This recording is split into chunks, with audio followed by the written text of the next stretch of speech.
Lord, we thank you.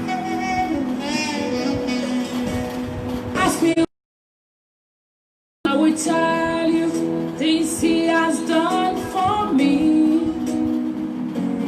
Ask me why I love Him, and I will tell you how much He loved me when I've not met Him at all. Oh, lọ́wọ́ mi rí nígbà tí mo rìnà ṣáko. Òun lọ́wọ́ mi nínú ẹ̀jẹ̀ rẹ̀, mo sì You are welcome, my people. You are welcome. iyebíye àpáàdà mi. You are welcome. Ta ló dàbí rẹ̀ o? You are welcome. Kò sí òye. You are welcome. Má sí o, mi ò rí You are welcome. kò má sí. Ta ló dàbí rẹ̀ o? Ta ló dàbí You are ọba welcome, everybody. tó kú fún mi o? Kò sí o. His name is Jesus. He's unmoved, unchanged, and undefeated. Tasted and trusted. He has done it for me, and He will do more over and over again. Alábàárìn rere bí Jésù mi ò rí rí. Òun ló fẹ́ wálé àfẹ́jù Atafẹ́tán. Olùṣọ́ àgùntàn rere. Olùṣọ́ àgùntàn rere ni. Ta ló dá Aláfẹ́ ìrẹ̀, aláfẹ́ náà, ẹni tó pọ̀ nípa àtàgbára sí. Tí ò fi pa ẹ̀ṣẹ̀, tí ò fagbára ẹ̀ṣẹ̀, tó ń fẹ́ mi lọ, fẹ́ mi bọ̀, ó nífẹ̀ẹ́ ọ̀gá. Ó nífẹ̀ẹ́ tó mọ́lẹ̀ rokoṣo. Ìmọ̀lẹ̀ ìfẹ́, ìtànná Bàbá ìfẹ́ ìfẹ́. olóòkọ̀ ńlá. Ta ló dàbí rẹ̀ o? Kò mà sí o, mi ò rí rí, mi ò dẹ̀ lè rí, mo ti wá mi ò rí o. Kò mà sí o, ẹ bá ń wọ́n ní ìfẹ́ bí ti Jésù. Ẹ ò lè rí, ẹ ò lè rí. Bí bàbá bá fẹ́ràn ọmọ, á fọmọ sílẹ̀ fàyè lọ. You are welcome, my people. Nìkan ni kì í fi mí sílẹ̀ o. From UK, Amos Bridges. You are welcome. Thank you. Victoria Oladoyin. You are welcome, ma. You are welcome, ma. You are welcome, ma. Òun ló gbé mi ró nígbà tí mo lọ ṣubú. And he fights my all the way. Ta ló dàbí? Ta ló dá? Kò sí o, kò má sí o,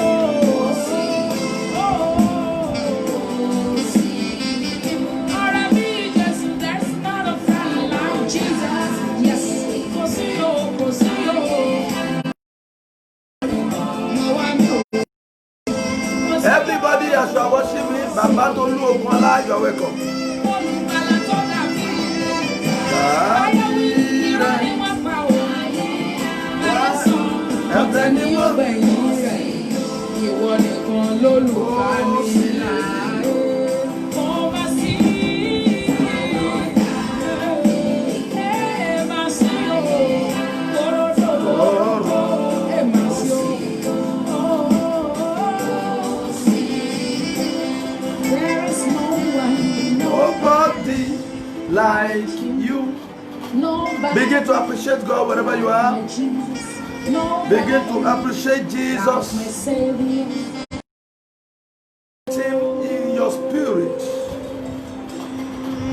Appreciate Jesus. Appreciate Jesus. Appreciate Jesus. Appreciate Jesus. Appreciate Jesus. Appreciate Jesus. Ask me who is Appreciate Jesus, Jesus. and I will tell you things Appreciate Jesus.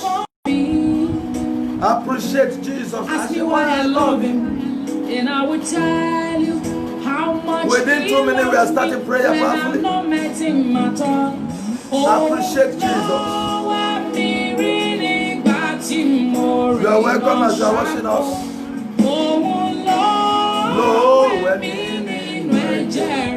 Thank you for sharing it.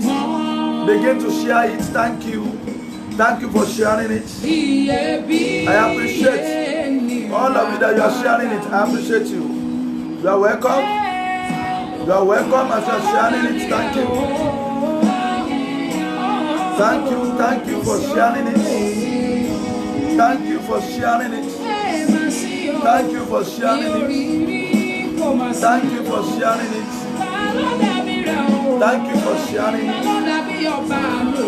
Thank you for sharing it. Thank you for sharing it. Omolara Bukola, thank you for joining.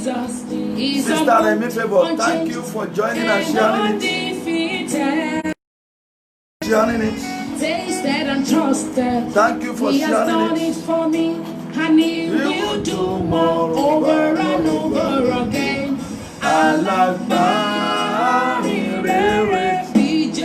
Lord, I appreciate you. Holy Spirit, I appreciate you. Within 1 minute, we are starting prayer. Lord, we appreciate you. Lord, we appreciate you. Lord, we appreciate you.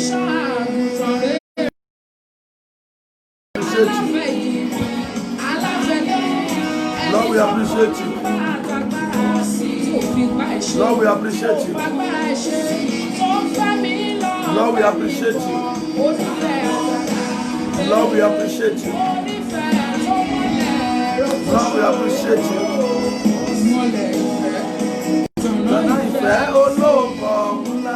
Thank you for sharing it. Thank you for sending message to me. Thank you. Thank you. Thank you for sharing it.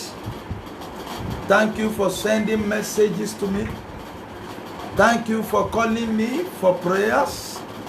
Thank you for telling me the testimonies. I want to appreciate all of you. You are wonderful. As you are joining me, begin to share it. Share it onto your timeline. Share it onto your Facebook account. Share it even though onto your pages, groups. Share it. Share it. You are welcome, Kusimotike. As you are joining us, the Lord will bless you. Thank you, Jehovah. Thank you, our Lord. The Ancient of Days, the Lily of the Valley. I am the right today. Thank you for what you have done yesterday. Àyàn fún tó ṣe, àyàn fún tó ṣe, àyàn fún iṣẹ́ àmì tó fi iṣẹ́ agbára. Ayérayé, ayérayé, agbé ọ̀gá Olódùmarè pé ó jẹ́ Ọlọ́run wa, ìbùkún wa, ipá wa, ilé ìṣọ́ wa, ilé ìṣọ́ gíga wa, olùdáǹdè, olùrànilọ́wọ́, olùgbèjà. Agbé ọ̀gá gba ọpẹ́ wa. Ẹ bẹ̀rẹ̀ sí gbéga, ẹ gbéga, ẹ gbéga o. Ẹ gbé Jésù ga, ó tóbi ju òrìṣà táráyé ń bọ lọ. Yé àgbéga, mo ní àgbéga o. Àgbé Jésù ga, ó tóbi ju òrìṣà táráyé ń bọ lọ. Èmi yóò yan Olúwa ní òwúrọ̀. Èmi yóò yan ṣálẹ̀. Èmi yóò yìn nígbà gbogbo. Ẹ jẹ́ ká fínú dídùn yìn Olúwa olóore. Àánú rẹ̀ yóò wà títí lódodo dájúdájú. Rẹ̀ fìmọ́lẹ̀ ṣayé títún. Àánú rẹ̀ yóò wà títí lódodo dájúdájú. Ó ń bọ́ gbogbo ayé. Ó ń pèsè fún àìní wọn. Àìtì lódodo dájú. Great is thy faithfulness. Great is thy faithfulness. Morning by morning, new mercies I see. All I have needed, thou hast provided. Great is thy faithfulness, Lord, unto me. Great is thy faithfulness. Great is thy faithfulness.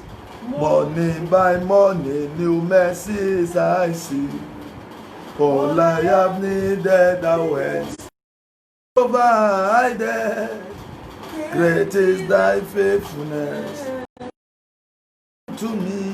Odara, Odara, Odara, Baba. Odara, Odara, Odara, Odara, Elédùmarè. Ye, ṣebí ìwọ ló ń gbà wá lọ́wọ́ ọ̀tá o. Ìwọ ló ń gbà wá lọ́wọ́ ogun ayé o. Odara. Amazing grace, how sweet the song. A wretch like me. Ẹbẹ̀rẹ̀ sí gbéga, ẹbẹ̀rẹ̀ sí gbéga, ẹbẹ̀rẹ̀ sí gbéga, ẹbẹ̀rẹ̀ sí gbéga, ẹbẹ̀rẹ̀ sí gbéga, ẹbẹ̀rẹ̀ sí gbéga, ẹbẹ̀rẹ̀ sí gbéga. I was lost but I am found. Masokoto nderika santori araba. Ẹbẹ̀rẹ̀ sí gbéga, ẹbẹ̀rẹ̀ sí gbéga. Ẹ̀yin torí pé ó ṣeun, torí pé ó dára sí wa. Begin to type, thank you, Jesus. Thank you, Jesus. Begin to type, thank you, Jesus. Thank you, Jesus. I really want to say thank you, Jesus. Thank you, Jesus. Thank you. Thank you, Jesus. Thank you, Jesus. Thank you, Jesus. Thank you. Èmi máa dúpẹ́ oore àná, oore òní. Láìgbà gbogbo. Èmi máa dúpẹ́ oore àná, oore òní, oore ọ̀la ìgbà gbogbo. Anybody that they are watching me at home, if you have any handkerchief,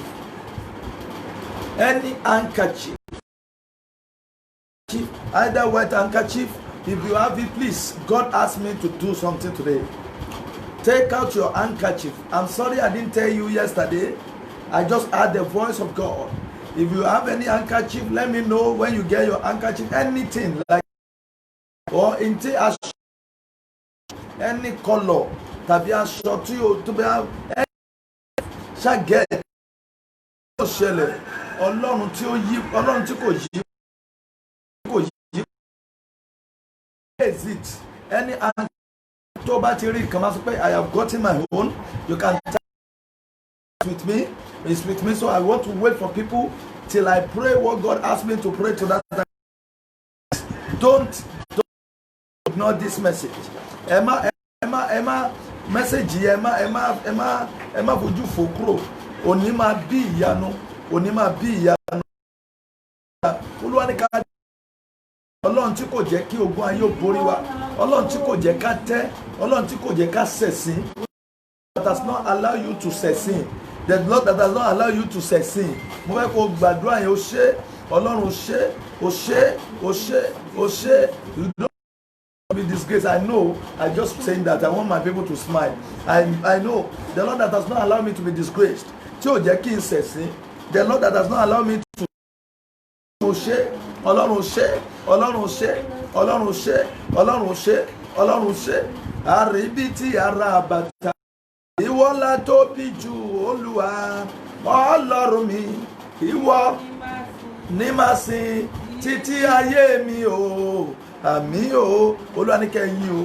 Ọjọ́ mo rí jẹ Olúwa wá, ọjọ́ mo rí mu Olúwa látọ̀dọ̀ rẹ bọ̀. Ìwọ ni màá sìn títí ayé mi o, àmín o, was like unto thee. Okay, just I can get someone I can catch you now. You can even scarf, and maybe your scarf, maybe your just get it. Among the who is like thee, glorious in holiness. Ẹ̀yin tẹ́ bá ti get ẹ máa test ẹ pé mo ti get it. Handkerchief tèmi ti wà ń bí báyìí.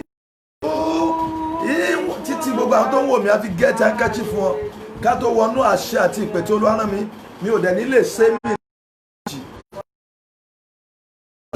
Tosin, you are welcome, and Taiwo Aregbesola àti Kẹ́hìndé Ọládìméjì, you are welcome.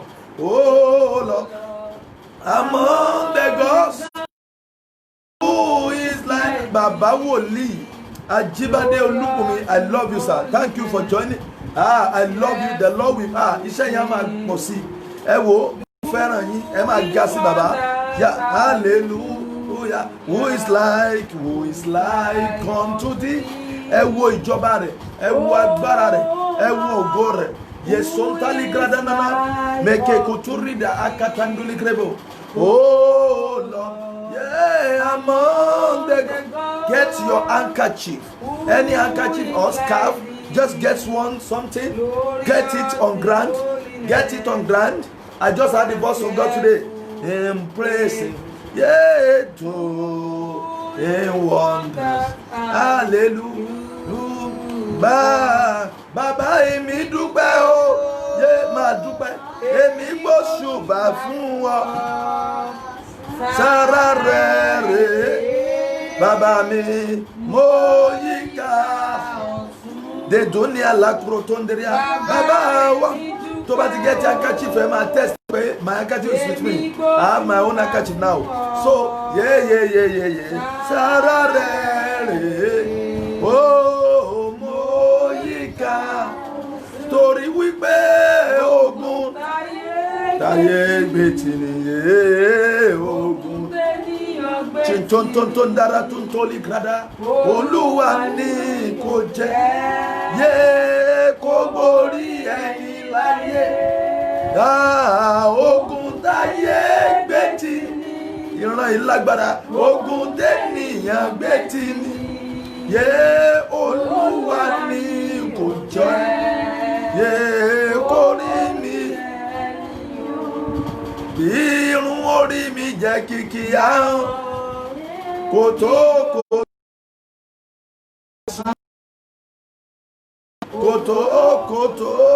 láti yìn kòtò. Èmi yóò tó. Oore tó l'Olùgbàlà ṣe fún mi kò ṣe o. Èmi yóò dúpẹ́. Ẹ máa bá mi share rẹ̀, gbogbo ẹni tó ẹ share rẹ̀, ẹ máa share rẹ̀, ẹ máa like, ẹ máa love ẹ. Thank you, ẹ gbé ọwọ́ lé, ẹ máa like ẹ. Oore tó l'Olùgbàlà mi kò ṣẹ̀dá tó lè ṣe. Abawoli, if you have your own handkerchief, if you have your own, please, let's believe in the power of apostolic, the anointing of apostolic that release a mantle that brings miracles. Àwọn agbára apostolic lò ní àṣálẹ́ yìí. Olùgbàlà ṣe fún wa kò ṣẹ̀dá tó lè ṣe. Ẹ̀yin tẹ̀sẹ̀ ń wọlé, get your handkerchief for scarf ní tó bá handkerchief. Ìsàmù kan léwọ́ kan lọ́wọ́. Olúwa rán mi sí ẹ pẹ̀lú handkerchief ẹ kò ṣẹ̀dá tó lè ṣe o. Àmín yóò. Ó ní ẹ̀yin ọba ògo, òun ní Ọlọ́run. Yẹ̀yìn fún ṣẹ́ ìyanu rẹ̀ tí ó sì fi hàn. Ó wà pẹ̀lú àwọn èrò mímọ́ lọ́nà. Tó bá ti get handkerchief, just tap it. I have my own handkerchief. I have mine. Lọ́sàn-án, ẹ̀yin áńgẹ́lì. Dúdúrú wúrà, kí gbogbo yín júbà tẹ̀wọ̀n ojú rẹ̀. Kí gbogbo jọba rẹ̀ báyé tí yín lọ. Iṣẹ́ rẹ̀ yóò máa yìn. Iṣẹ́ rẹ̀ yóò máa yìn. Fi bùkún Olúwa ìwọ ọkàn. Mo ríran àbúrò ọmọbìnrin yìí jẹ́ Kasim. Kasim wà, ó níyàwó méjì, ṣùgbọ́n ayé ti gba ògo lọ́wọ́ Kazeem. Ìkan nínú àwọn ìyàwó ẹ̀ yà jẹ́, wọ́n dẹ̀ ti gba gbogbo ayé ẹ̀. Ó lè pè mí lẹ́yìn ìsìn bí ẹnìkan ṣe pè mí lánàá, màtúndìrà kẹsàn-án torí tí Kazeem kó mọ́ padà di ẹni tó máa sìnkú ẹ̀. Rabaso ọmọbìnrin àbúrò rẹ̀ ló ń jẹ́ Kazeem. Ìbùkún wá wọ kàn mí. Bàbá mi ní kí gbogbo ènìyàn gbàdúrà. Sórí gbogbo olùsọ́tà àyàn tí ọ́, gbogbo olùsọ́tà àyàn tí ayé rẹ̀, gbogbo olùsọ́ òkùnkùn tá àyàn tí ẹ́, kí iná Ọlọ́run kó kọjá sára. Wọ́n á gbà, mo ríran ni o, gbogbo olùsọ́tà àyàn tí ọ́, gbogbo ẹni tó wò mí, every monitoring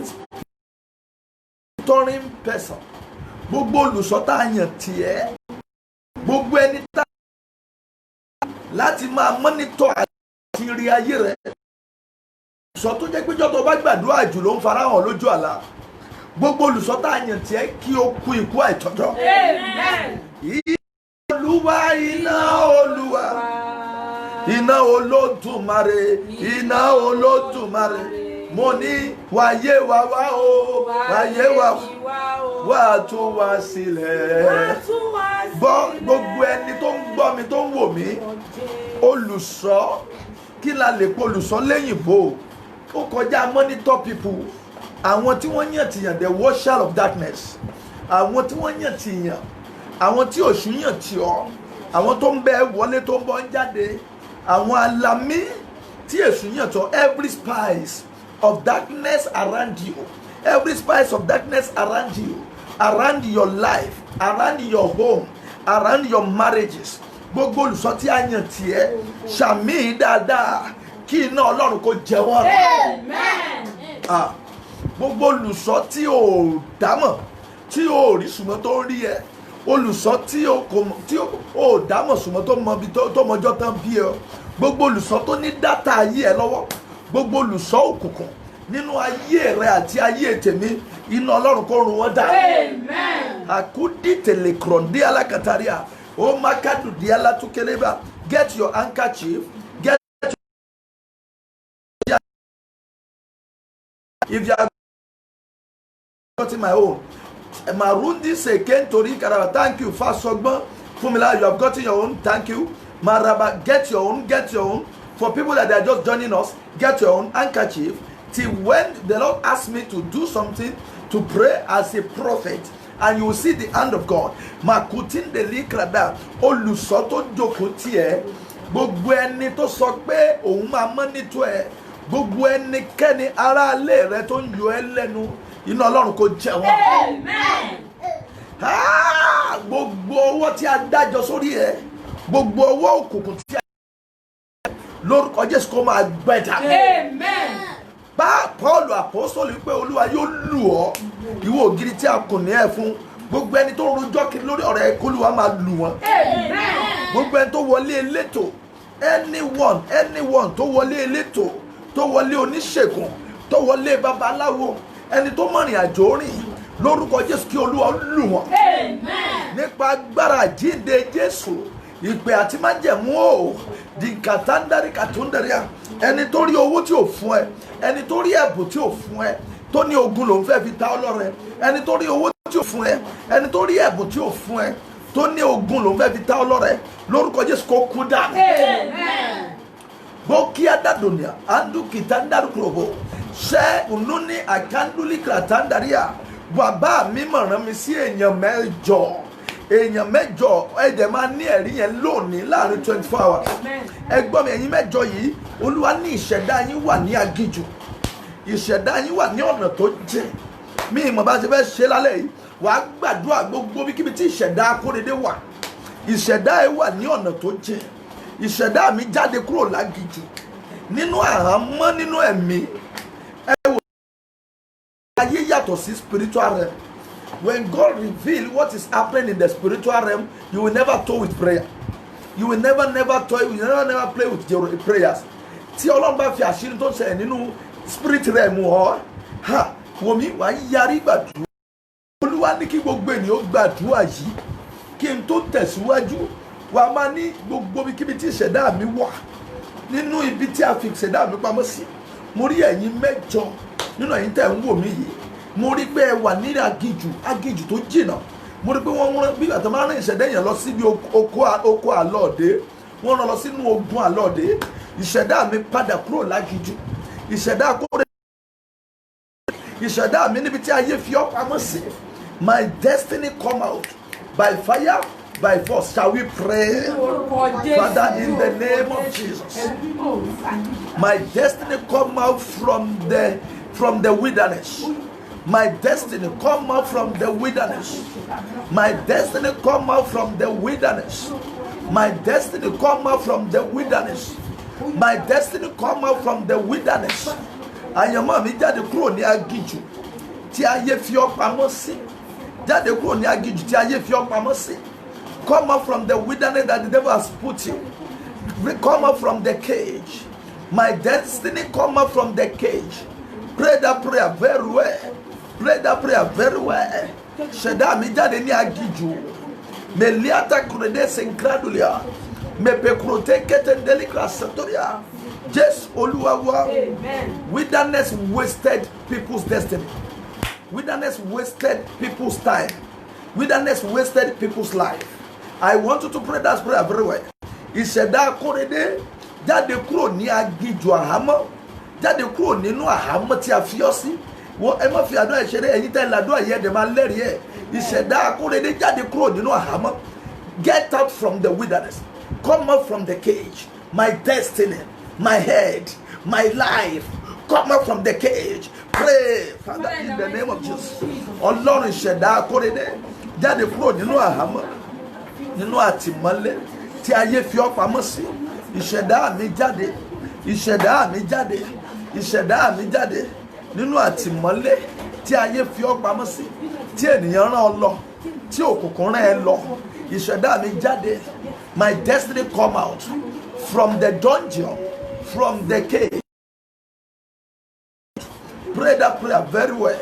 You that you are joining, pray that prayer.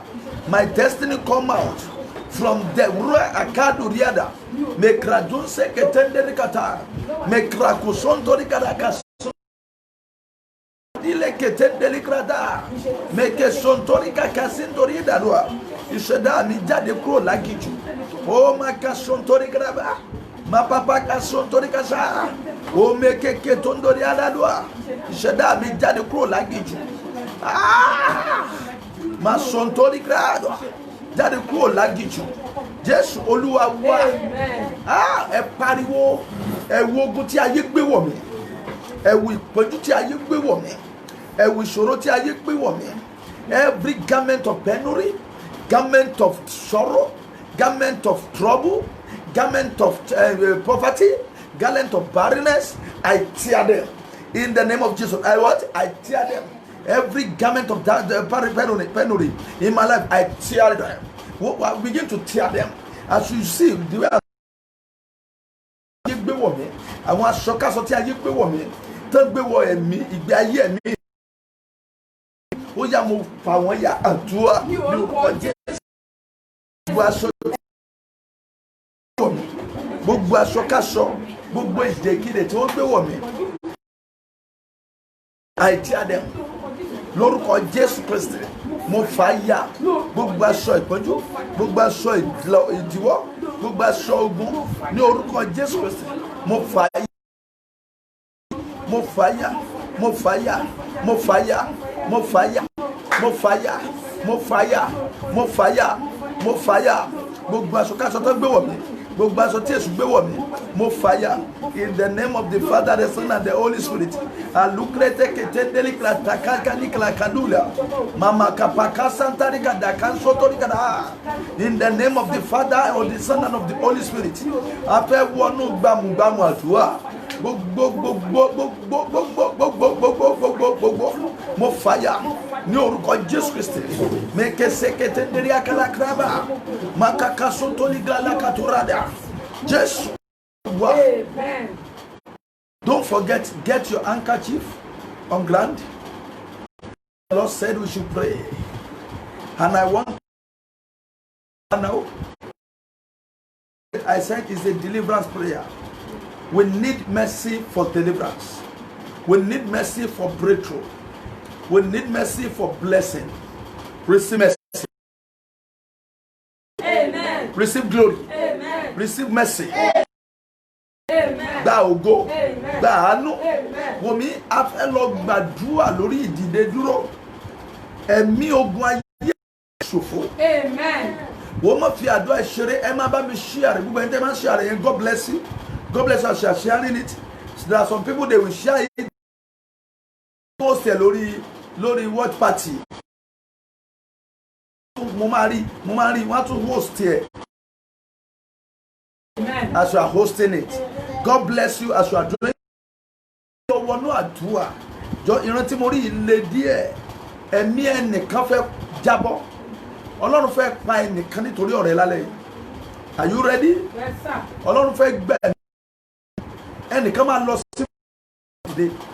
Ẹnìkan máa kú fún ẹ láti dìde. Amen. Ẹnìkan máa lọ sí ìsà òkú fún ẹ láti dìde. Amen. Kí ìwọ kí ó lè dìde. Ó lè tẹ̀ ẹ́ lọ́wọ́. A fẹ́ sìnkú ẹnìkan. Kòtò. Ayé ọ̀tá. Wòmí àdúrà ọ̀dájú la fẹ́ gbà. They don't join us. Àdúrà eléyìí ń le díẹ̀. And I don't want you to respect anyone. In this kind of prayer, like a blind man. When the blind man is that, wàá gbàdúrà ọ̀run máa yá. A ní odidi 36 minutes. Mo dẹ̀ fẹ́ bí 25 minutes gbàdúrà kí ọ̀run 5 minutes 24 minutes kí ọ̀run kó sọ̀kalẹ̀. Ṣùgbọ́n kí n tó lọ gbàdúrà yẹn, Bíbélì sọ ọ̀rọ̀ kan lórí ọ̀rọ̀ àánú yìí. Psalm 6 verse 4. Kí ló wí? Psalm 6 verse 4. Kí ló sọ? 6 verse 4. Ẹ máa bá mi gbọ́. Ẹ dẹ̀ mi ayé ọ̀tá rẹ̀ á dẹ̀ kú. Wà á dẹ̀ ní ẹ̀rí lẹ́sẹ̀kẹsẹ̀. Àwọn èèyàn ti ń fún mi ní tẹ̀ ọ́ lọ́wọ́. Àdúrà yìí kì í sá orí òkè láwà báyìí gbogbo àwọn èèyàn. It may look like we are just touching me on the we are praying powerfully. Matthew 6 Psalm 6:4. Ìwé orin Dáfídì orí ìkẹfà ẹsẹ̀ kan ni. Padà. Olúwa gba ọkàn mi. Olúwa gba ọkàn mi. Gbà mí là. Gbà mí là. Nítorí àánú rẹ. Gbà mí là nítorí àánú rẹ. That is deliver me. The prayer of today is talking about the deliver. You shall be delivered. Amen. Your children shall be delivered. Amen. Your business, your job, Amen. your home shall be delivered. Amen. Your womb shall be delivered. Amen. Everything you want shall be delivered. Amen. I want you to pray this number one prayer. Every mountain that stopped me being going to my success land. Gbogbo ẹ̀yin òkè tẹ́ wà níwájú mi. Ẹ jọ̀ọ́ sà, ẹnikẹ́ni ló lè jẹ́ òkè. Mi ò ráyè àti tú lálẹ́. Òkè lè jẹ́ ènìyàn. Òkè lè jẹ́ ọ̀tá ilé. Òkè lè gbogbo òkè ẹni tó dá òkè. Òkè lè jẹ́ ìránṣẹ́ Ọlọ́run. Gbogbo òkè. Mo fi ní kó gbàdúrà yìí láì má ro anybody. Ẹnikẹ́ni tó bá di òkè síwájú mi. Ó ní mi ò. You wanted to mo rí pé ẹ̀yin 22 kan fẹ́ cross over síbi ògo yín ṣùgbọ́n òkè kan dúró wájú yín. Èyí la fẹ́ mú kúrò lálẹ́ yìí. A ní ìwọ òkè níwájú Ṣerúbábélì. Ẹ wò mí wàá fi gbogbo agbára tó fi lè gbàdúrà. Ẹ̀yin tó bá jẹ́ mi náà nínú yàrá tó wà yẹn ibẹ̀ yẹn máa dínà fún Jésù. Wàá máa gbá ẹ̀yin òkè níwájú Ṣerúbábélì ẹ di pẹ̀tẹ́lẹ̀. Tani òkè níwájú Kóredé Adéròmú wọ́n máa dárúkọ ẹ. Tani òkè níwájú John Kóredé ọmọ Adéròmú. Ẹ̀yin òkè tẹ́ni kò ní ṣe é. Ẹ̀yin tẹ́ dòkè ó yá ẹ di pẹ̀tẹ́lẹ̀. Gbogbo òkè ó sì di pẹ̀tẹ́lẹ̀. Àdúrà lórúkọ Jésù ní abraka sontori grege sendoreba. Gbogbo òkè níwájú mi ó yá di pẹ̀tẹ́lẹ̀. Ó yá di pẹ̀tẹ́lẹ̀. Ẹ̀yin òkè níwájú Kóredé Adéròmú ó yá di pẹ̀tẹ́lẹ̀. Gbogbo ẹ̀yin agbára òkè ẹ̀yin ẹ̀mí òkè níwájú Kóredé ó yá di pẹ̀tẹ́lẹ̀. Every mountain in front of me, every mountain on my way, every mountain on my success way, every mountain in my home, every mountain in my family, be Barusia Catalia, gbogbo ẹ̀yin òkè di pẹ̀tẹ́lẹ̀, ẹ̀yin òkè nínú ayé mi di pẹ̀tẹ́lẹ̀, ẹ̀yin òkè nínú ayé mi di pẹ̀tẹ́lẹ̀, ẹ̀yin òkè lójú ọ̀nà mi di pẹ̀tẹ́lẹ̀, ẹ̀yin òkè má ṣe rere, ẹ̀yin òkè má tẹ̀síwájú, ẹ̀yin òkè má ra láàánú ní orúkọ Jésù. Ó yẹ di pẹ̀tẹ́lẹ̀, ó yẹ di pẹ̀tẹ́lẹ̀, ẹ̀yin òkè di pẹ̀tẹ́lẹ̀, mẹ̀kútí alákàkà lórí ẹ̀, mẹ̀pọ̀sọ́tẹ̀ ìkẹlẹ̀ gàlọ́, ẹ̀yin òkè di pẹ̀tẹ́lẹ̀, ẹ̀yin òkè di pẹ̀tẹ́lẹ̀, ẹ̀yin òkè níwájú gbogbo ẹni tó wà wájú mi. Ta ni òkè? Who is the mountain in front of Zerubbabel? Gbogbo ẹ̀yin òkè, ó yẹ máa gbiná. Gbogbo ẹ̀yin tẹ́ dòkè, ẹ̀yin tẹ́ di òkè wájú, ẹ̀yin tẹ́ di òkè wájú yìí, níwájú iṣẹ́ mi, níwájú iṣẹ́ ìránṣẹ́ mi. Mo kóró kó sọ́tọ́yà, máa káká sáńdálì, máa ká ló lé ní pátá. Gbogbo àpáta òkè, gbogbo ẹnikẹ́ni tó di òkè, ó yá di pẹ̀tẹ́lẹ̀, ó yá di pẹ̀tẹ́lẹ̀, ó yá di pẹ̀tẹ́lẹ̀. Gbogbo òkè wájú ìgbéyàwó mi, níwájú ilé mi, nínú ayé iṣẹ́ ìránṣẹ́ mi, ẹ̀yin òkè di pẹ̀tẹ́lẹ̀, ẹ̀yin òkè di pẹ̀tẹ́lẹ̀, ẹ̀yin òkè di pẹ̀tẹ́lẹ̀, ẹ̀yin òkè di pẹ̀tẹ́lẹ̀. Jésù Olúwa wa. Ó gbàdúrà yẹn dáadáa. Ta ni òkè? Ta ni òkè tó ní mi ò ní kọjá? Ta ni òkè tó ní mi ò ní lọ?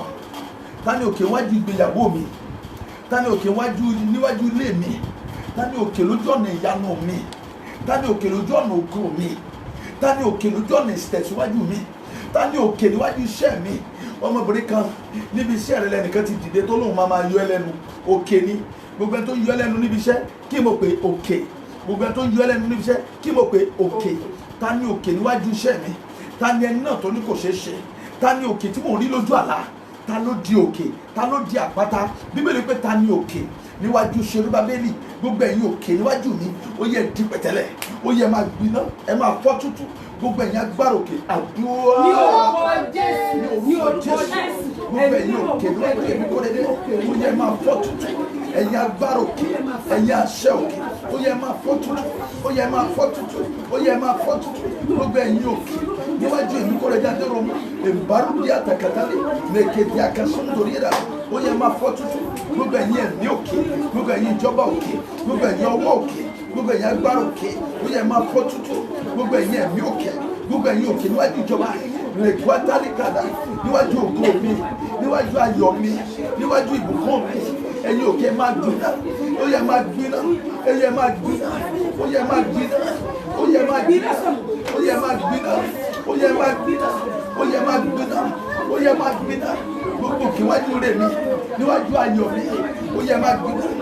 Jésù Olúwa wa. Ìṣẹ̀lẹ̀ kan ṣẹlẹ̀ ní ọdún kan, ẹ̀yin yẹn gbàdúrà, ìṣẹ̀lẹ̀ yẹn le gan. Ọmọbìnrin yìí a ti gbàdúrà, Ọlọ́run tí lóun ti fún lọ́kọ, Ọlọ́run á fún lọ́kọ tán. Ọjọ́ tó fẹ́ lọ mọ ilé ibi tí àwọn ọkọ rẹ̀ tó ní kò lọ yọjú sáwọn ẹbí ọkọ, ìjọ yẹn ló ní l'accident. Òkè yẹn dìde àti lóòní ní ó dẹ̀ l'accident ẹsẹ̀ kan, orí ẹsẹ̀ ọmọkùnrin yẹn ti fílẹ̀ tí ò fẹ́ mọ́. Kí ló fà á? Òun náà tún ṣìwà òsọ ọmọkùnrin. Òkè ilé ẹ̀ sọ pé àlọ́ òní gbéyàwó, òkè ilé ẹ̀ sọ pé àlọ́ òní bímọ. Ẹ̀yin òkè, mo gbàdúrà débi kanjọ́ kan lóra tó wà nídìí ọ̀rọ̀ rẹ̀ rèé, òkè ni wọ́n. Mo dẹ̀ gbàdúrà ẹ̀mí yẹn dẹ̀ dìde bí òkè níwájú mi. Ẹ̀yin òkè, ta ni òkè tó ń ṣe náà sírí ayé ẹ, tó ń ṣe náà sí òkú ayé ẹ? Gbogbo ìran ni mo rí, gbogbo ẹ̀yin àpáta òkè, ó yẹ máa di pẹ̀tẹ́lẹ̀ níwájú Kóredé Adéròmù. Ẹ̀yin àpáta òkè, ó yẹ máa àdúrà ní agbára di Jésù. Gbogbo ẹ̀yin òkè, every mountain, ìrọ̀ abasakata, ó yẹ máa gẹ̀rọ ẹ̀jẹ̀ pẹ̀tẹ́lẹ̀ níwájú Kóredé Adéròmù. Ẹ̀yin òkè, níwájú iṣẹ́, níwájú ilé mi, gbogbo ẹ̀yin òkè, níwájú ayé mi, ẹ̀yin òkè, ẹ̀jẹ̀ pẹ̀tẹ́lẹ̀ gbogbo Jésù. Ó yẹ di pẹ̀tẹ́lẹ̀, ó yẹ di pẹ̀tẹ́lẹ̀, ó yẹ di pẹ̀tẹ́lẹ̀, ó yẹ di pẹ̀tẹ́lẹ̀, ó yẹ di pẹ̀tẹ́lẹ̀, ó yẹ máa di pẹ̀tẹ́lẹ̀. Mama kasundole, makakasundole, makasandale, makasundole. Lórúkọ Jésù, ó yẹ máa di pẹ̀tẹ́lẹ̀, ó yẹ máa di pẹ̀tẹ́lẹ̀. Lórúkọ Jésù, ẹ̀yin òkè, níwájú èmi Kóredé Adéròmù, níwájú ayọ̀ mi, níwájú ìbùkún mi, níwájú ire mi, níwájú ògo mi, níwájú àṣeyọrí mi, ẹ̀yin òkè, níwájú ayọ̀ mi, lórúkọ Jésù, ẹ di pẹ̀tẹ́lẹ̀, ẹ̀yin òkè, níwájú àṣeyọrí mi, níwájú àṣeyọrí mi, níwájú ìbùkún rẹ̀ mi níwájú ìbùkún mi ẹ̀dí pẹ̀tẹ́lẹ̀ ẹ̀yin ẹ̀mí òkè ẹ̀yin òkè ẹ̀dí pẹ̀tẹ́lẹ̀ gbogbo òkè pátápátá gbogbo òkè kò ṣeé ṣe lórúkọ Jésù Kristi màkàdúndẹ́rìkẹ́sẹ̀ Jésù Olúwa wa ó ní fàánú rẹ̀ ṣe o fàánú rẹ̀ ṣe fàánú rẹ̀ ṣe o bàbá fàánú rẹ̀ ṣe gbogbo kò ṣeé ṣe láyé mi o fàánú rẹ̀ ṣe o mo ní gbogbo kò ṣeé ṣe láyé mi o fàánú Ọlọ́run gbogbo òkè kò ṣeé ṣe every mountain of impossibility be destroyed today every mountain of impossibility be destroyed today ẹ̀yin òkè níwájú kó dédé ẹ̀yin òkè níwájú ọmọ tí mo bí ẹ̀yin òkè níwájú iṣẹ́ àṣẹ mi gbogbo òkè pé no ẹ̀gbọ́n ni àwọn yẹn dẹ̀ dìde àwọn yẹn láwọn rí àwọn òmìrán òkè yọ níwájú wọn ní àwọn òdèdè lẹ́ẹ̀rí wọn òdèdè bẹ́ẹ̀ gbogbo ẹ̀yin òkè tó ń dí ògo mi lọ́wọ́ gbogbo ẹ̀yin òkè níwájú mi ó yẹ ti pẹ̀tẹ́lẹ̀ gbiná àdúrà ní orúkọ Jésù ní orúkọ Jésù gbogbo ẹ̀yin òkè kókè ẹ̀yin òkè má ṣe ṣe ẹ̀yin òkè kò ṣeé ṣe ẹ̀yin òkè kò ṣeé ṣe ẹ̀yin òkè tó ń bá mi dìlà ẹ̀yin òkè tó ń dá mi padà ẹ̀yin òkè má jẹ̀ mọ́ òkè kókè ó yẹ má dùn ó yẹ má dùn ó yẹ má dùn gbogbo ẹ̀yin òkè níwájú ìfúnpọ̀ gbogbo ẹ̀yin òkè ó yẹ gbiná gbogbo òkè kókè ní orúkọ Jésù ẹ̀yin òkè tó lọ ó yẹ má gbiná gbogbo òkè gbiná gbogbo òkè níwájú gbogbo òkè níwájú má so torí àgbà mẹkẹsẹ tó kaba mẹkẹsẹ tó yà má kò bí àlà gbogbo òkè ó yẹ má gbiná ó yẹ má gbiná ó yẹ má gbiná ó yẹ má gbiná ó yẹ má gbiná ó yẹ má gbiná ó yẹ má gbiná ó yẹ má gbiná ó yẹ má gbiná ó yẹ má gbiná ó yẹ má gbiná ó yẹ má gbiná Jésù Olúwa wa bọ̀dọ̀ kúnlẹ̀ ẹ lè bá mi táìpù kẹ́ bá mi interpret eléyìí tí mo fẹ́ sọ yìí mo gbóhùn Jésù Olúwa ní ẹ̀yin obìnrin méjì ọkùnrin méjì ká gbàdúrà yìí dáadáa gan ogun àṣepa kan ṣèyàn láṣepa you can type it if you know the meaning ogun àṣepa ogun káyé ti ṣèyàn kan dẹ̀ parí ẹ̀ ogun yẹn lógun tó máa ń le tó jẹ́ pé lójú kan èèyàn lè má rọ́kọ fẹ́ láti ọdún odidi 20 years ẹnìkan wá bá mi ó lóun rọ́kọ fẹ́ ó ti pé 57 years kò dẹ̀ rọ́kọ fẹ́ ogun àṣepa the warfare of no solution warfare no solution problem ogun àṣepa wọ́n ṣe ń tọ̀ ń pa ni wọ́n ní kò sí ọ̀nà àbáyọ gbogbo ogun àṣepa níwájú ayé mi ó yẹ ẹ máa ṣẹ́ ogun àṣepa by fire by thunder be consumed gbogbo ogun àṣepa makudi la katandere kure akatundeli graba ogun àṣepa wájú kórè dé adéròmú ó yẹ máa gbiná be consumed gbogbo ogun tó ti sọ tán láwọn ti ṣe láṣepa kò sí solution fún mọ́ lórúkọ Jésù ó yẹ máa gbiná àdúrà. ní orúkọ Jésù ẹ̀mí mímọ́ Olúwa gbogbo ogun àṣepa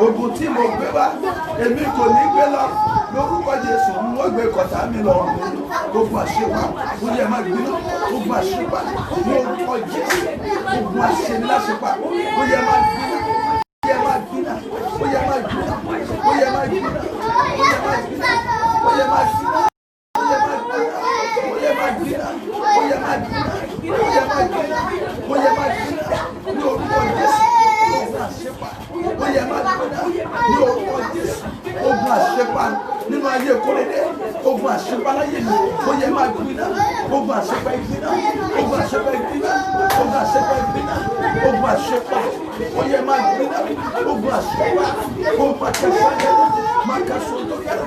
makasantoliara ó makasantoliara ogun àṣepa ìgbìnà nínú ayé mi gbogbo ọ̀nà tó ti ṣe mí pa gbogbo ọ̀nà tó ti lójú àlá ogun àṣepa ìgbìnà nínú sí àwọn ṣẹ́ẹ̀mí makasantoliara makaprokosantoliara Jésù Olúwa wa alágbára tó ní mi ò lè rọ́nà àbáyọ alágbára tó ní mi ò lè rí ọ̀nà àbáyọ alágbára makamako sontori wọ́n ní concluded warfare onípológun àṣepá ogun concluded warfare that we have concluded that warfare ẹjẹ́ gbàdúrà ogun àṣepá àtogun kò lè ra ọ̀nà àbáyọ that cannot find the solution. ẹlòmí àdé lọ́dọ̀ wòlíì kìíní á lọ kejì á lọ kẹta á lọ kẹrin á lọ karùn-ún á lọ kẹfà gbogbo nǹkan kan náà papọ̀ ni kò lè awógun kò lè rọ́nà àbáyọ. ẹnìkan bá mi lẹ́nu ọjọ́ mẹ́ta olúwa ní àkórèdè kò lè rọ́nà àbáyọ. ẹ̀rù ọlọ́run bá mi wá ń bẹ ọlọ́run fún un ẹjẹ́ gbàdúrà ogun kò sọ́nà àbáyọ. ogun àṣepá concluded warfare in my life. ogun àṣepá every concluded warfare in my life, Father, destroy them by fire by thunder. ogun kò lè rà láàánú, ogun kò lè rọ lóore, ogun kò lè rọ́nà àbáyọ, ogun kò lè rẹ́ni ràn lọ́wọ́. ó yẹ gbiná àdúrà. lórúkọ Jésù ẹ̀mí bíbọ̀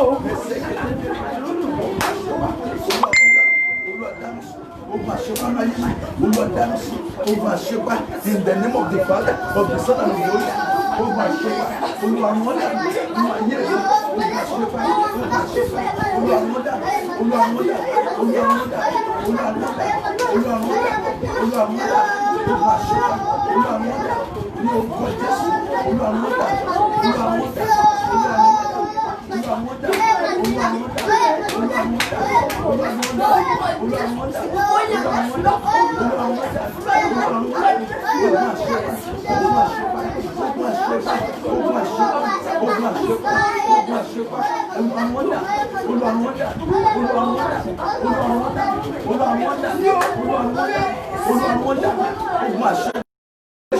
ogun kò lè ṣeé ṣe, ogun kò sọ́nà àbáyọ, ogun kò lè rà láàánú.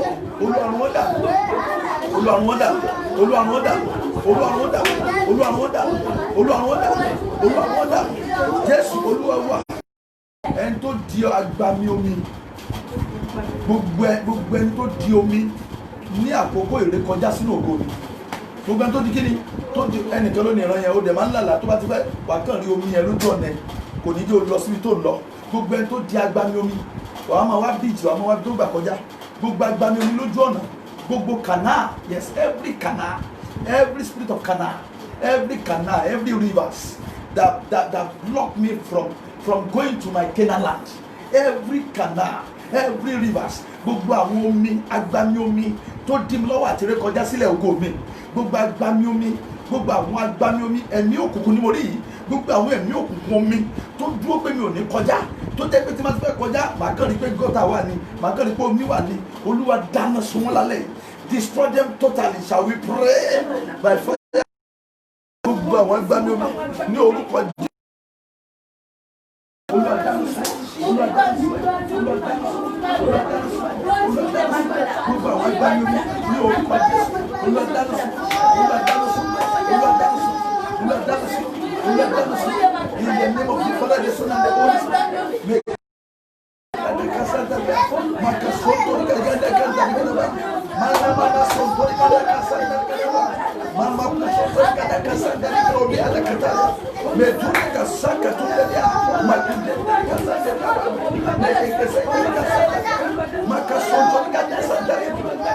Jésù Olúwa wà, ẹni tó mú ògo mi, ẹni tó mú nǹkan mi dání.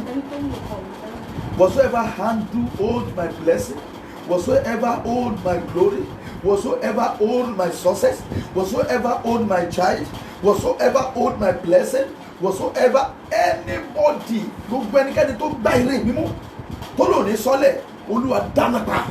Be consumed by fire today. Be consumed by what? They will drop that blessing now. Amen. They will drop that blessing. Amen. They will drop your glory now. Amen. They will drop your success now. Amen. They will drop it. Amen. Type payment, they will drop it. You can still share it. You can share it if you are just entering. Be sharing it. Ẹnikẹ́ni tó di oore mi lọ́wọ́ mú, tó di ìbùkún mi lọ́wọ́ mú, tó di ògo mi lọ́wọ́ mú, they will consume by fire. They will consume by fire. Nema kasun torí kìlàbà. Gbogbo ẹnikẹ́ni tó di ìbùkún mi lọ́wọ́ mú, mo gbogbo tí wọn náà wá, gbogbo tó ń retí, gbogbo ẹnikẹ́ni tí ìṣàkóso ògo mi ń bẹ lọ́wọ́ ẹ̀, gbogbo ẹnikẹ́ni tí ìbùkún ògo mi ń bẹ lọ́wọ́ ẹ̀, gbogbo ẹnikẹ́ni tí ayọ̀ mi ń bẹ lọ́wọ́ ẹ̀, gbogbo ẹnikẹ́ni tí ọlá mi ń bẹ lọ́wọ́ ẹ̀, gbogbo ẹnikẹ́ni tí ìgbéga mi ń bẹ lọ́wọ́ ẹ̀, gbogbo ẹnikẹ́ni tí òṣèré mi ń bẹ lọ́wọ́ ẹ̀, gbogbo ẹnikẹ́ni tí ògo ayé mi ń bẹ lọ́wọ́ ẹ̀, gbogbo ẹnikẹ́ni tí ayọ̀ mi ń bẹ lọ́wọ́ ẹ̀, gbogbo ẹnikẹ́ni tí ìgbéyàwó mi ń bẹ lọ́wọ́ ẹ̀. Àwọn ya iná Ọlọ́run run wọ́n dànù àdúrà. Gbogbo ẹnikẹ́ni tí ògo tí ayọ̀ mi ń bẹ lọ́wọ́ ẹ̀, tí ògo mi ń bẹ lọ́wọ́ ẹ̀, iná máa run wọ́n.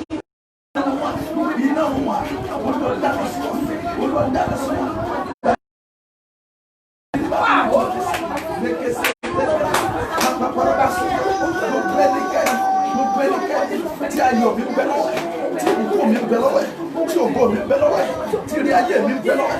Olúwa dáná sí wọn gbogbo ẹnikẹ́ni tí ayọ̀ mi ń bẹ lọ́wọ́ ẹ̀. Olúwa dáná sí gbogbo ẹnikẹ́ni tí ayọ̀ mi ń bẹ lọ́wọ́ ẹ̀, tí ìbùkún mi ń bẹ lọ́wọ́ ẹ̀, tí ògo mi ń bẹ lọ́wọ́ ẹ̀, tí ìrìn mi ń bẹ lọ́wọ́ ẹ̀, tí ògo mi ń bẹ lọ́wọ́ ẹ̀. Gbogbo ẹnikẹ́ni tí ayọ̀ kórede ń bẹ lọ́wọ́ ẹ̀, tí ìbùkún mi ń bẹ lọ́wọ́ ẹ̀, tí ògo mi ń bẹ lọ́wọ́ ẹ̀, tí ìṣerere mi ń bẹ lọ́wọ́ ẹ̀. Olúwa dáná sọ gbà fún mi, gbà fún mi, gbà fún mi, gbà fún mi, gbà ògo mi fún mi, gbà ayọ̀ mi fún mi, gbà ọlá mi fún mi, gbà ìbùkún mi fún mi, gbà ayé mi, gbà ire mi fún mi, gbà lálẹ́ yìí gbogbo ẹnikẹ́ni tó ire mi ń bẹ lọ́wọ́ ẹ̀.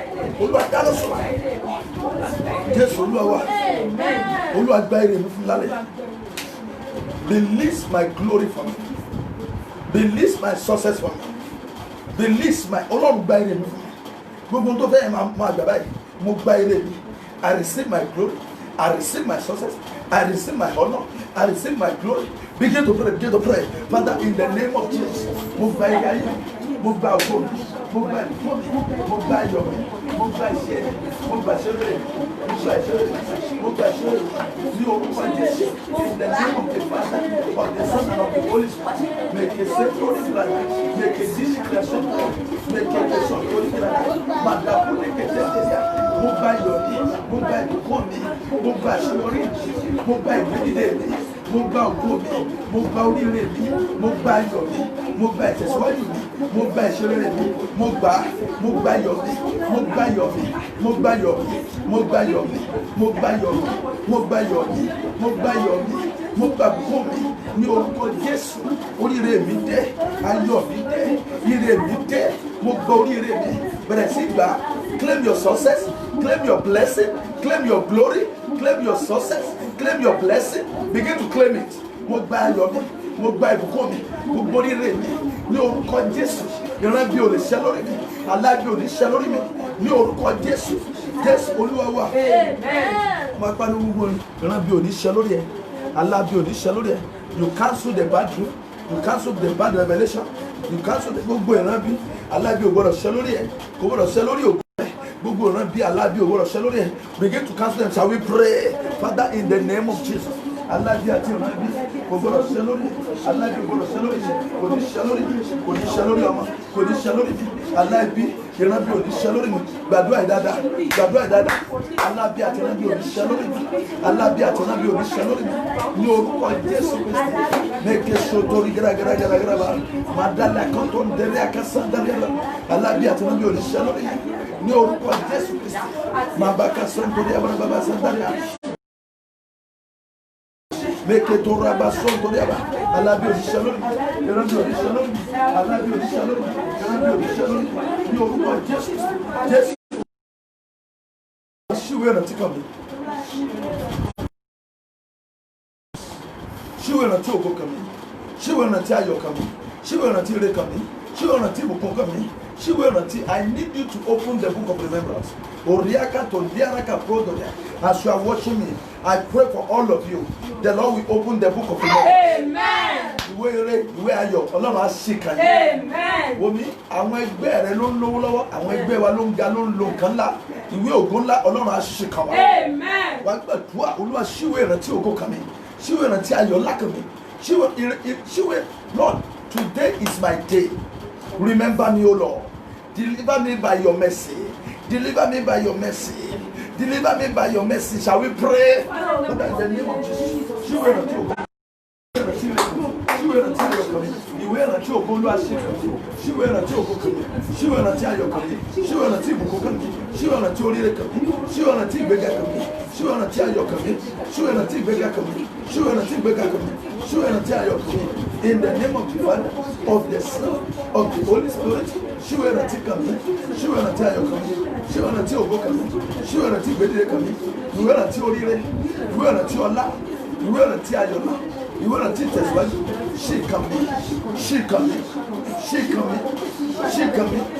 Ṣí kan mi. Ṣíwé ìrántí kan mi. Ṣíwé ìrántí ayọ̀ kan mi. Ọlọ́run ṣe bẹ́ẹ̀. Jésù Olúwa wa. Jésù Olúwa wa. Begin to share it. Remain like 6 prayer points. Remain like 6 prayer points. Remain like 6 prayer points. Remain like. Tell you something. No.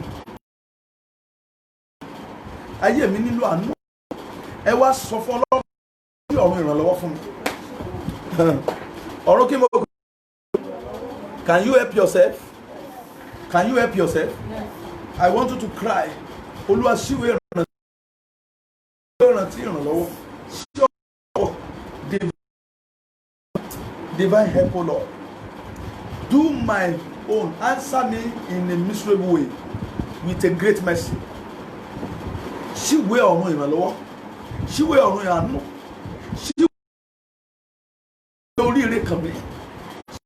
Ọlọ́run rántí mi sí ní orúkọ Jésù. Ìrànlọ́wọ́ láti ọ̀run wá. Ìrànlọ́wọ́ láti ọ̀run wá. Ìrànlọ́wọ́ láti ọ̀run wá. Ṣíwé ìrántí àánú.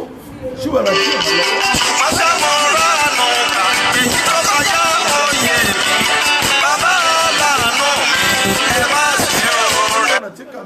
Ṣíwé ìrántí àánú kàn mí.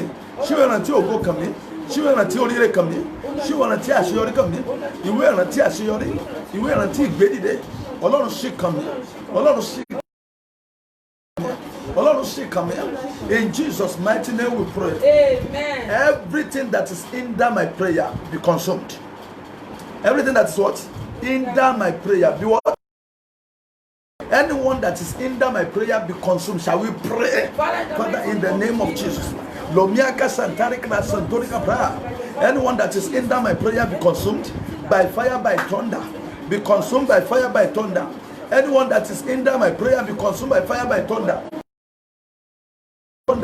Anyone hindering my prayers by thunder. Anyone hindering my prayers be consumed by fire, by thunder. In the name of the Father, the Son, and the Holy Spirit. Whatsoever that is hindering my prayer be consumed by fire, by thunder. Whatsoever. Gbogbo ẹnikẹ́ni tó ń dènà àdúrà mi. Gbogbo agbára tó ń dènà àdúrà mi. Gbogbo ẹ̀mí tó ń dènà àdúrà mi. Arábìnrin yẹn gbàdúrà yẹn wọ́n ló ní àdúrà yẹn. Gbogbo agbára tó ń dènà àdúrà mi. Gbígbìmọ̀ ká sọ́ntorí ká bá ká sẹ́ńtẹ́ríà. Me preke sọ́ntorí kéde sẹ́ńtẹ́ríà. Gbogbo agbára tó ń dènà àdúrà mi. Olúwa dáná sun. Olúwa dáná sun. Olúwa dáná sun. Olúwa dáná sun. Olúwa dáná sun. Gbogbo agbára tó ń dènà àdúrà ayé mi. Gbogbo ẹnikẹ́ni tó ń dènà àdúrà ayé mi. Ní orúkọ Jésù Olúwa dáná sun. Olúwa dáná sun. Jésù Olúwa wá. Amen. Ẹni tó ń yọ sí mi lójú àlá láti dènà láti ẹni tó ń yọ sí mi lójú àlá ní ìgbóná ẹ̀yin tẹ́ ní àdúrà yẹn mọ́. Anybody that is appearing to me in my dream when my prayer is increasing, any bad dream that is coming upon my way when my prayer is increasing, gbogbo àmì ẹjẹ àgbà báyìí, gbogbo àmì tí mò ń rí nígbà tí mo bá ń gbàdúrà, gbogbo àmì òkùnkùn tí mò ń rí, gbogbo àmì tó lòdì tí mò ń ní nígbà tí mo bá kí àmì yẹn kó gbiná lónìí, mi ò tún gbọdọ̀ rí mọ́.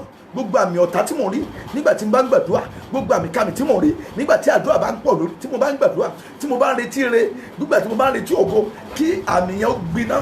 Ẹlòmíì tó bá kú díẹ̀ kó lóyún, ẹ̀jẹ̀ ló máa rí. Tó bá kú díẹ̀ kó lóyún, á lò nǹkan lálẹ́ ẹ̀jẹ̀. Tó bá kú díẹ̀ kó lóyún, á kàn lónìí lá nǹkan kan. Ẹjọ́ sá ẹlòmíì tó bá kú kó gbogbo àwọn àmì tó ń yọ sí mi lójú àlá fi dènà eré, gbogbo àwọn àmì tó ń yọ sí mi lójú àlá, gbogbo agbára tó ń fajú àlá hàn mí láti dènà eré mi, ó yẹ gbiná àdúrà ní orúkọ Jésù. ní orúkọ Jésù. Gbogbo ẹnikẹ́ni tó ń yọ sí mi lójú àlá láti dènà eré mi, ó yẹ gbiná. Gbogbo àmì tó ń yọ sí mi lójú àlá láti takò àdúrà, ó yẹ gbiná, ó yẹ gbiná, ó yẹ gbiná. Gbogbo agbára tó ń takò àdúrà mi ní ojú oorun lójú àlá, ó yẹ gbiná, ó yẹ gbiná, ó yẹ gbiná, ó yẹ gbiná, ó yẹ gbiná, ó yẹ gbiná, ó yẹ gbiná, ó yẹ gbiná, ó yẹ gbiná lórúkọ Jésù, ó yẹ gbiná ní orúkọ Jésù. Gbàgbọ́dá tó ń takò èrè mi, tó ń takò ayọ̀ mi, gbogbo ìfarahàn òkùnkùn, gbogbo ìfarahàn ọ̀tá, gbogbo ìfarahàn ayé, ó yẹ gbiná. Jésù Olúwa wá. Olúwa fi ọ̀tá bí ọ̀rẹ́ ṣẹ̀sín. Fi ọ̀tá bí kí mo pè é? Àwọn ìṣẹ́ranko ṣènìyàn, àwọn ìṣènìyàn ṣẹ́ranko láyìíká mi, Olúwa fi wọ́n ṣẹ̀ sí àdúrà ní orúkọ Jésù, ní agbára Jésù. Gbogbo ọ̀tá ìṣẹ́ranko ṣènìyàn àtàwọn ìṣènìyàn ṣẹ́ranko tó wà láyìíká mi Olúwa fi náà run wọ́n, fi náà run wọ́n. A friend like enemy, enemy like a friend around me, Father, like enemy, an enemy like a friend around me, Father, destroy them. Bratako delikra santoria, mekeke sontorikra kasandarigra, makaka sontorikra gadundeliara, mekeke suntoria, maparuse ketonderikaba, mataka sontorikra sinderia. In Jesus' mighty name we pray. Amen. Battle, unfinished battle, that my father has not finished, my parent has not finished. Father, on me, let it come to an end. Ìjà tí bàbá ogun tí ìyá mi ò parí, ẹjọ́ àdúrà ìran ni mo rí, ẹni tó dẹ̀ ní àdúrà èèyàn méjì péré ni. Ìjà tí bàbá mi ò parí tó ń jà mí, ogun tí ìyá mi ò parí tó ń jà mí, ọ̀tá tí ìyá mi ò rẹ́yìn tó dojúkọ mí. Mo rà á kú dí alákàtọ́ lórí àbá lóluwà jẹ́ lórí tèmi, mo borí ogun yìí, òpin kó dé bá ogun yìí, ìjà yìí kó tán lórí èmi kó redé, mi ò tún gbọdọ̀ jogún ẹ̀fọ́ mọ́. Àdúrà ní orúkọ Jésù, ní agbára ìjẹ́ Jésù, ogun tí bàbá mi ò parí, tí ìyá mi ò parí tó ń jà mí, mo borí ẹ̀, èmi borí ẹ̀ lónìí, mo borí ẹ̀ lónìí, mo borí ẹ̀ lónìí. Ìjà tí bàbá mi ò parí, in the name of Jesus, ogun tí bàbá mi ò parí, èmi borí ẹ̀ lórúkọ Jésù, èmi kó redé borí ẹ̀ lórúkọ Jésù Kristi. Ìjà tí bàbá mi ò parí, ogun tí bàbá mi ò parí, tó dojúkọ mí, tó dojúkọ gbogbo ẹni tó ń wò mí, lórúkọ Jésù àborí ẹ̀, Jésù Olúwa wa. Mo ké bí wòlíì Olódùmarè, gbogbo ogun tí bàbá àti ìyá rẹ ò parí, lórúkọ Jésù, ìyà tó ń jẹ bàbá tó jẹ ìyá rẹ tí wọn ò parí ẹ̀ táwọn, lórúkọ Jésù lórí tiẹ̀ kó gbiná. Ẹni tó lòun lè ná owó láti bẹ èṣù lọ́wọ́ ẹ̀ lórí ọ̀rọ̀ rẹ̀, gbogbo àwọn tó ná owó láti bẹ èṣù lọ́wọ́ ẹ̀ lórí ọ̀rọ̀ rẹ̀, iná Ọlọ́run kó run wọ́n. Gbogbo ẹnikẹ́ni tó rí owó tí ò fún ọ, tó rí ẹ̀bùn tí ò fún ọ, tó ní ogun ni kó máa gbé kiri, ìṣòro ni kó máa gbé kiri, iná Ọlọ́run kó kọjá lára. Ilẹ̀kùn tán tì mẹ́, bí n bá jẹ́ wòlíì Olódùmarè kó máa ṣí. Ilẹ̀kùn ìrànlọ́wọ́, ilẹ̀kùn ògo tí ayé tì mẹ́, lórúkọ Jésù ó yẹ ẹ máa ṣí. Bàkúdí tè kìràdàkúdé ní kìràtàlí àràbà, ẹ wò mí sá, ó ṣàmì yẹn dáadáa. Ilẹ̀kùn ògo, ilẹ̀kùn ìgbéga, ilẹ̀kùn ìgbédìde, ilẹ̀kùn ìrànlọ́wọ́ tí ayé tì mẹ́, ó yá ṣí. Mo like àwọn yẹn wọ́n ṣe àmì yẹn bíi 20-30, gbogbo àwọn ẹ̀mí bíi méje méje mẹ́jọ mẹ́jọ mẹ́wàá yìí, mo pa á ní àṣẹ. Gbogbo lẹ̀kùn tán tì mẹ́, every door the devil has shut at you, gbogbo lẹ̀kùn ìgbédìde, gbogbo lẹ̀kùn ògo tán tì, o ti pẹ́ lẹ̀kùn, o ti kan lẹ̀kùn kò tó ní kí lẹ̀kùn ògo rẹ̀ ṣí.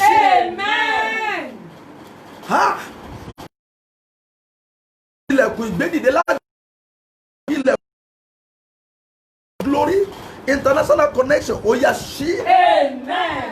Gbogbo bíkíbi tí ayé dá ẹ dúró sí, ẹ̀mí ó yá jáde. Gbogbo kíbi tí ọ̀tá, gbogbo kíbi tí èṣù dé, gbogbo kíbi ayé ẹ lónìí. Tí mi ò bá gbà lọ́wọ́ ènìyàn, máa tẹ̀ ránṣẹ́, máa tẹ̀ pé mi gba lẹ́tà ayọ̀ mi, máa tẹ̀ ránṣẹ́, kó wá máa rẹ́dí handkerchief ẹ, tó bó ṣe ń tẹ̀ ránṣẹ́ yẹn, jẹ́ kí handkerchief ẹ rẹ́dí lẹ́bàá. Lẹ́tà ayọ̀ rẹ bó ṣe ń tẹ̀ ránṣẹ́, jẹ́ kí handkerchief bó ṣe ń tẹ̀ ránṣẹ́, bó ṣe ń tẹ̀ ránṣẹ́, jẹ́ kí lẹ́tà ayọ̀, jẹ́ kí handkerchief ẹ máa wà lẹ̀. Letter of my joy, I receive the letter of my joy. Fi ẹnu rẹ sọ, fi ìwọ ọwọ́ rẹ tẹ̀. I receive my letter of joy. I receive my letter of promotion. I receive the certificate of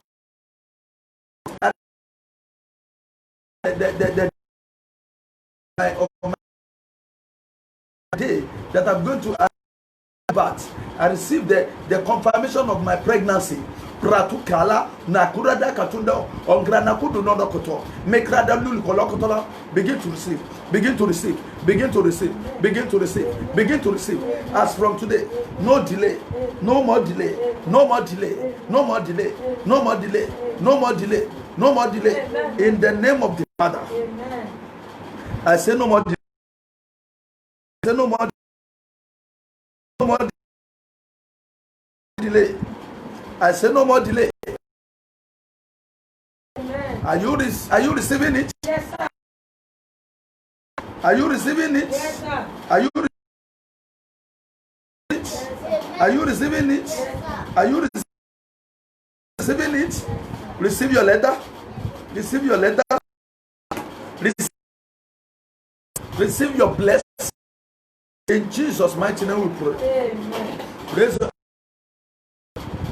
God asked me, Psalm 102.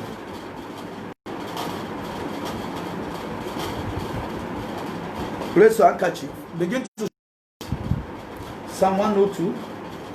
Psalm 102. Raise your handkerchief. Any color is in his prophets. The Bible says you shall prosper. Prophets. The Bible, there was a story of this man. I should pray in the church. Àwọn gbàdúrà sí wọ́n wá reject àbúrò rẹ̀ ní hospital ó ń rọbí gbogbo ẹ̀jẹ̀ reject pé kò sí báwọn ṣe lè ṣe pé operation gan doctor ní kò mọ̀ bóun ṣe lè ṣe obìnrin gbélé aláboyún tó ti rọbí tẹ̀jẹ̀ ti tán ó ní Ọlọ́run John Kórèdé Adérògún immediately ọmọbìnrin bí ọmọ àròkó máa kú ni agbára yẹn tinú handkerchief mi ò sọ wípé agbẹ́kẹ̀ dẹ́tí rẹ sílẹ̀ sí ní ọjọ́ tí mo bá pè dá mi lóhùn lọ́gán Maparudi seketendeli kraba. Raise your handkerchief. I decree as a man of authority. Raise your handkerchief. Betu nianaku. Belukia takaturia. Bebrakasuntoli krada. Mekeseten kureka santarido.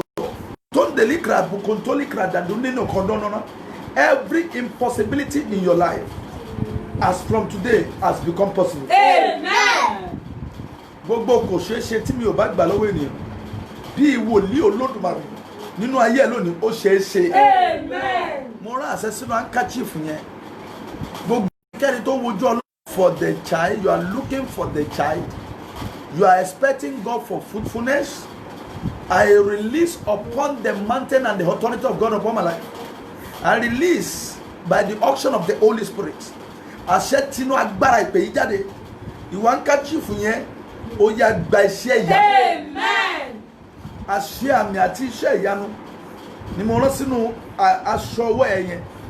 Tó ojú Ọlọ́run fọmọ ẹ̀yin tẹ́ ojú Ọlọ́run kẹ́kàn gbélé inú yín. Gbélé ibi tí àìsàn wà. Mo rán àṣẹ sínú handkerchief yìí. Agbára Olódùmarè kó wọ bẹ́ẹ̀ náà. Amen. Ẹ̀yin tí ọ̀nà dí mọ́ ẹ kàn ná sí orí yẹn dá borí yín. Ẹ̀yin tẹ́ fẹ́ owó ìbùkún ẹ gbélé ọwọ́ yín. Tó ẹ pé owó ni wàá kàn sọ pé I need money. You will see how God is going to bless you. Dìní àkàtúrà pàkàdúlẹ̀ ẹ̀kẹ́rẹ́ tó o bá fẹ́ iṣẹ́ gbé lórí ọwọ́ ẹ̀ I want iṣẹ́ wàá kàn gbé lẹ́yìn àdúrà yìí ni mo rán àṣẹ ó dẹ̀ máa wà pẹ̀lú ẹ̀ for 7 days. Mo rán àṣẹ handkerchief bí Olúwa ti rán mi. Kí àṣẹ Olódùmarè kó wọ bẹ̀ lọ. Amen.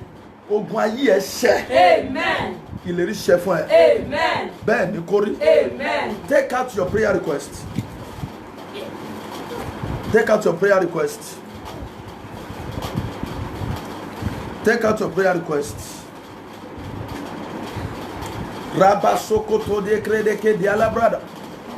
Megegendoria nanumi ala takutiria braba. Rebaka suntoli kradaka suntoli. This is your prayer request. Bedunia katakunde libradano. Omike kedulia kataria dasara. Láti òní lọ Olúwa gbọ́ ẹ̀bẹ̀ àdúrà ẹ. Amen. Fetí àdúrà mi Olúwa. Má ṣe farapamọ́ kúrò láyé mi. Fiyèsí mi kò dá mi lóhùn. Yé o bàbá àdúrà mi ti gbà. Mo pàdé yé Jésù lọ́nà. Ó yá gba ìyanu. Amen. Gba ìyanu. Amen. ọwọ́ Olúwa ní ìyanu kó wọnú ayé rẹ̀. Amen. Bẹ́ẹ̀ ni kó rí. Amen. Jésù Olúwa wa. Amen. Amen. Amen. We are meeting again tomorrow by 9. I greeted every prophet. Gbogbo àwọn bàbá tó wọlé, mo yìn Ọlọ́run náà ayé yìí. I respect God upon your life. Gbogbo ẹ̀yin ènìyàn Ọlọ́run tẹ́ wọlé, gbogbo ẹ̀yin ènìyàn. If you want counsel, you can call my number. I'm available. I'm less busy now because we are staying at home. So, orí Pastor Kóredé òkú púpọ̀ báyìí. If you want anything, you want the thank you, people that they are praying for me, thank you. But please help me to share it. By the grace of God, we are meeting by 9 p.m. tomorrow. Aago mẹ́sàn-án lọ́la la máa tún pàdé. Ó máa bí ìyanu. Wà á ní ẹ̀rí kóṣù tó parí iṣẹ́. Wà á yin Ọlọ́run lórí ìdí tó ń retí yẹn. Gbogbo ẹ̀yin tẹ́ ẹ pè wọlé, a dúpẹ́ lọ́wọ́ yín. And if I said I want to be mentioning him now, our time has gone. At least we are after 10, and I want my time to be my time. I appreciate all of you. Gbogbo ẹ̀yin tẹ́ wọlé pátá, from London, from America, from US, from South Africa, from Nigeria, all my friends, all our Father in the Lord. We love you. We thank you. God bless you. Keep that handkerchief. Put it. The Lord that I'm serving will appear in a wonderful way. I love you. Share it. Kindly help me after this program. I just want 10 people that can host. You can put it on your watch party. Put it on your watch party after this program. The Lord will bless you. Thank you. I love you. You are wonderful. You are gracious. Stay safe. Clean your hands. Wash your hands. Sanitize. Don't keep the social distance. Shall be well with you. All people from Osogbo, Ibadan, Lagos, from part of the states in Nigeria, we love you. I know coronavirus is not of your portion. It's not your portion to convince coronavirus. Stay safe. Ààbò Ọlọ́run wà lórí wa. Lágbára lọ́wọ́ Ọlọ́run á tún pàdé ní ọ̀la. Ẹ̀mí wa yóò yè. Ẹ̀mí ọmọ wa yóò yè. Àlàáfíà.